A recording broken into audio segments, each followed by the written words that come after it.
Hello दोस्तों, let's cricket की explainer series में आप लोगों का स्वागत है। और इस वीडियो के अंदर डिस्कस करेंगे सी सिनोट के बारे में, जिसको मैराइन म्यूसिलेज भी कहा जाता है। और इसी से रिलेटेड एक टर्म और आ जाती है जो कि आपको पता होगी, that is called algal Bloom. ठीक है, तो हम इन सब चीज़ों को यहाँ पर देखेंगे एनवायरमेंटल इश्यूज़ के अंदर। पिछले एक साल में सी नोट नाम की टर्म बहुत ही ज़्यादा न्यूज़ के अंदर आई है। ये पीछे इमेज देख रहे हैं, ये कोई रेत नहीं है कि आपका पानी में मिट्टी चली गई हो, नहीं, ये सी नोट है। ठीक है, तो ये एग्जाम्पल है सी नोट का। और भूमध्य सागर के चारों तरफ इस जैसी कंडीशंस बहुत ज़्यादा बनी हुई हैं। हम देखेंगे कि अपने पेपर के हिसाब से कि सी नोट का आपका क्या इंपॉर्टेंस हो सकता है। अच्छा, डेफिनेशन की तरफ बाद में आएंगे। पहले मैं आपको यहाँ पर कुछ समझाना चाहता हूँ। देखिए, ये मान लीजिए कि आपका कोई एग्रीकल्चर फील्ड है। ठीक है, ये आपका कोई एग्रीकल्चर फील्ड है। इस एग्रीकल्चर फील्ड में आप यहाँ पर सिंपल सी बात है, फर्टिलाइज़र तो अप्लाई करोगे। और फर्टिलाइज़र में बेसिकली जो एक्सेसिव तरीके से यूज़ होता है वो होता है आपका NPK, नाइट्रोजन, फॉस्फोरस, पोटास। तो अब आपने यहाँ पर फर्टिलाइज़र अप्लाई कर लिया, जितना फर्टिलाइज़र फसल को चाहिए उतना फसल ने एब्जॉर्ब कर लिया, यूज़ कर लिया। लेकिन जो बाकी का यूज़ नहीं हुआ उसका क्या होगा? वो यहाँ पर लीचिंग के ज़रिए आपका वाटर बॉडीज़ के अंदर पहुँच जाता है। बात समझ में आई आपको? ये जो आपका एक्सेसिव फर्टिलाइज़र जो यूज़ नहीं हुआ वो लीचिंग के ज़रिए वाटर बॉडीज़ के अंदर पहुँच जाता है। अब वाटर बॉडीज़ के अंदर आप देखिए कि यहाँ पर पाए जाते हैं एल्गी।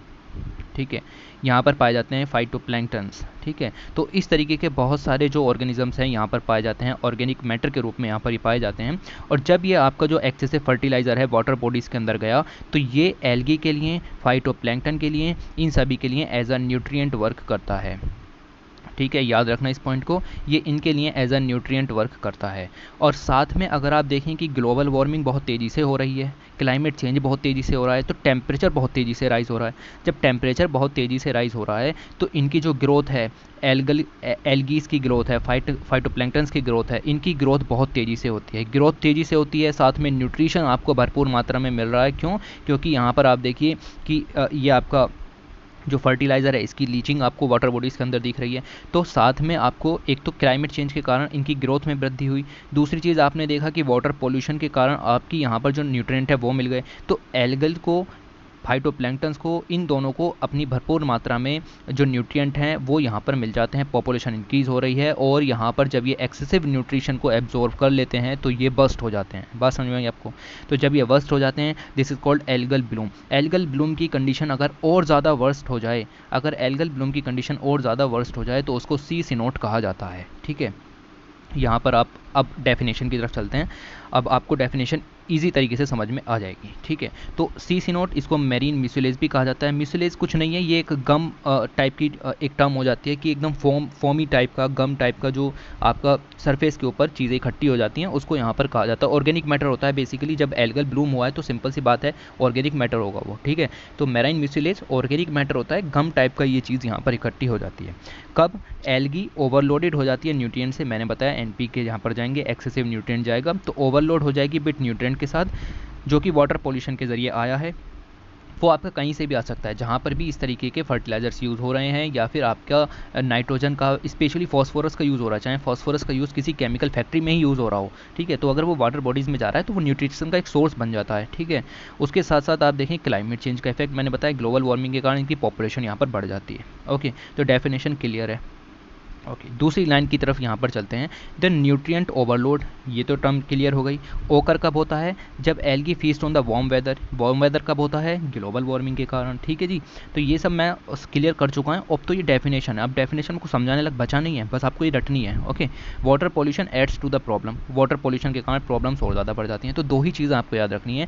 पहला, वाटर पॉल्यूशन के कारण न्यूट्रिएंट ओवरलोड हो जाता है, और क्लाइमेट चेंज के कारण जो वार्म वेदर यहाँ पर एल्गी की प्रोड्यूस को यहाँ पर बढ़ा देता है। ओके, तो ये पॉइंट आप यहाँ पर याद रखेंगे। ऑलराइट, इसके बाद अगर आगे चलें तो ये आप देखिए, ये है सी ऑफ मारमारा। ठीक है, जो कि टर्की में आपको मिल जाएगा। ओके, और ये आप देखिए कि ये तो है आपका वाटर जो ब्लू कलर का दिख रहा है, इसके ऊपर ये जो चीज़ यहाँ पर फैल गई, ये आपको इस तरह की मिलेगी, गम टाइप की चीज़ें, जैसे गम होता है उसी टाइप की ये चीज़ यहाँ पर मिलेगी। आप इसको उठाओगे, चिपचिपा सा ये चीज़ यहाँ पर लगेगी। ठीक है, फोमी सी है, ये बिल्कुल सतह पर चिपकी हुई नहीं है, ये उठी हुई है, 3D शेप में आपको देखने के लिए मिलेगी। ओके, मैं वीडियो नहीं दिखा सकता वरना बहुत ही क्लियर यहाँ पर हो जाता। ओके, तो ये इस टाइप का यहाँ पर आपको देखने के लिए मिलेगा। दिस ऑल इज कॉल्ड सी सिनोट, और ये याद रखो कि ये एक ऑर्गेनिक मैटर होता है। ठीक ठीक है, ये एक ऑर्गेनिक मैटर होता है। इसके बाद यहाँ पर देखिए एनवायरमेंटल एक्सपर्ट्स का क्या कहना है, इन्होंने कहा है कि फाइटोप्लैंक्टन्स और एल्गी का ओवर प्रोडक्शन यहाँ पर हो जाता है due to the climate change. मैंने आपको बता दिया क्लाइमेट चेंज के कारण ओवर प्रोडक्शन हो जाता है and uncontrolled dumping of household and industrial waste that is called water pollution. ठीक है, तो इसके कारण आपका एक क्राइसिस इन सीज में देखने के लिए यहाँ पर मिल रहा है। तो ये जो सी सी नोट है ये एक स्लिमी लेयर है ऑफ ऑर्गेनिक मैटर, ये भी मैंने क्लियर कर दिया कि ये ऑर्गेनिक मैटर है which looks like a viscous brown and foamy substance. ठीक है, तो फॉर्म की तरह पर होता है, गम की तरह से होता है, विस्कस है आपको मिल जाएगा। ठीक है, ब्राउन कलर का ये यहाँ पर होता है। ओके, तो ये चीज़ भी आपको यहाँ पर देखनी है। ये दूसरी इमेज है आपको मिल जाएगी। तो इस टाइप की चीज़ें आपको यहाँ पर देखने के लिए मिलेंगी। ओके, तो मुझे लगता है आप सी सी नोट के बारे में यहाँ पर समझ चुके होंगे। इससे ज़्यादा यहाँ पर बताने के लिए कुछ भी नहीं है। इसमें से ही क्वेश्चन फंसा तो फंस जाएगा। बस दो चीज़ें याद रखना कि climate change plus water pollution. Okay, दूसरी चीज़ इसके इम्पैक्ट देखने के लिए मिलेंगे। भाई इम्पैक्ट तो बहुत ही सिंपल है, मछली पकड़ने कहाँ जाएंगे फिशरमैन। ठीक है, तो ह्यूमन लाइवलीहुड को यहाँ पर इफेक्ट देखने के लिए मिलेगा। ओके, दूसरी चीज़ आपको मिलेगी कि नई नई वाटर बोर्न डिजीजेज देखने के लिए मिलेंगी। और साथ में अब ये ऑर्गेनिक मैटर है। ठीक है, मैंने बताया कि C C naught is on organic matter. Organic matter है तो इसके अंदर बैक्टीरियाज हैं, वायरसेस हैं, वो सब देखने के लिए मिलेंगे। और ये बैक्टीरिया और वायरसेस हार्मफुल हो सकते हैं ह्यूमंस के लिए भी। ओके, तो अलग अलग बीमारियां वाटर बोर्न डिजीज़ भी यहाँ पर फैल सकती हैं। साथ ही इम्पैक्ट होगा मरीन इकोसिस्टम। अब आपको मैं एक चीज़ और बता दूं कि जैसे ये आपका वाटर बॉडी है, वाटर बॉडी ये आपकी यहाँ पर है और वाटर बॉडी के ऊपर अगर आप देखें कि पानी यहाँ तक भरा हुआ है, ठीक है, तो सूरज का जो प्रकाश है वो यहाँ पर आप देखें तो वो सिर्फ और सिर्फ 200 मीटर की गहराई तक जाता है। ठीक है, तो यहाँ पर आप याद रखिएगा कि 200 मीटर की गहराई तक आपका ये प्रकाश यहाँ पर जा सकता है सूरज का। और यहाँ पर अगर हम बात करें तो कोरल्स की जो मेन सिचुएशन है वो ये वाली होती है कॉन्टिनेंटल शेल्फ की। ठीक है, तो कोरल्स जो यहाँ पर उगते हैं, जो फिशीज़ जो यहाँ पर हैं, अगर ऊपर इस तरीके की कंडीशंस हो गई कि भाई एल्गल ब्लूम हुआ है या फिर आपका सी सी नोट यहाँ पर जो है वो फोमी लेयर के रूप में यहाँ पर बन गया है, तो फिर प्रकाश जो है वो ब्लॉक हो जाता है और वो जो सूरज का प्रकाश है वो नीचे नहीं जा पाता, जिससे पूरी की पूरी मेराइन जो इकोसिस्टम है यहाँ पर ख़त्म होने के चांसेस बन जाते हैं। ऑलराइट, तो ये तो काफ़ी ज़्यादा सिंपल चीज़ हो गई। दूसरी चीज़ आपको दिखेगा कि अब कोरल्स भी हैं वाटर बॉडीज़ के अंदर, अब कोरल्स हैं, स्पॉन्जेस हैं, इन सभी को भी यहाँ पर नुकसान यहाँ पर पहुँचेगा।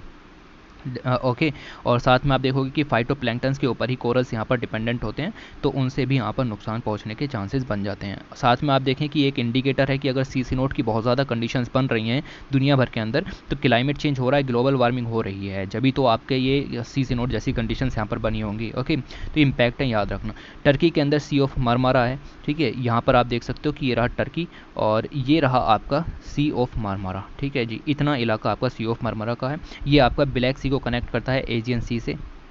दोनों चीज़ें यहाँ पर दिखाई गई हैं, ब्लैक सी को कनेक्ट करता है एजियन सी से। और यहाँ पर आपको देखने के लिए मिलेंगे कि सी सी नोट के सबसे बड़े आउटब्रेक्स होते हैं। ओके, तो ये चीज़ भी आपको यहाँ पर देखने के लिए मिल रही है। अब यहाँ पर हो रहे हैं तो आसपास के इलाकों में भी ये चीज़ें देखने के लिए मिलेंगी, like the Black Sea and the Aegean Sea. Okay, तो इतना याद रखो, सफिशिएंट है, इससे ज़्यादा याद रखने की ज़रूरत नहीं पड़ेगी, बट जो भी कुछ है क्लियर हो जाना चाहिए। Thanks for watching, take care.